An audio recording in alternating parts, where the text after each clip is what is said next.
So she came in and sat down, and I introduced myself. She opened my mouth, started talking to her. Right away, I know I made a mistake.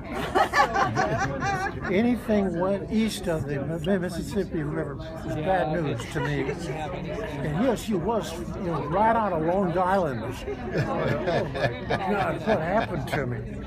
Well, the interview went all right, as far as I'm concerned. She didn't go to sleep. She didn't throw any rocks at me.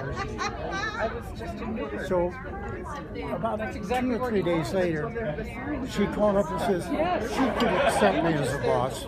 She wasn't sure whether she had some misgivings. She thought, in those days I was very effervescent, smiling, always happy, just jumping around with all sorts of energy, just tremendous amount. And so she said, well, she'd give it a try.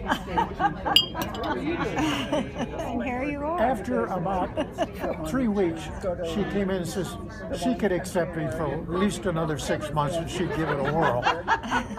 So I learned, over the period of time, I didn't hire her. She accepted us. Now, did Sherry work? Is that where you met Sherry? Oh, don't bring that up. The Bobbsey twins. I can remember one of the conferences. I'm walking. I was a chaperone up there, and after the bars, closed, my job, whoever gave me this job, I went around to make sure all the kids got back to their room by themselves and were minding their business. And I'm walking through the circle drive in front of the hotel with nice bushes around, really pretty place. And I heard a strange noise. I walked around on the other side of the bushes, sitting on the curb. It wasn't Sandy, but it was somebody pretty well known by Sandy, Sherry Hartman.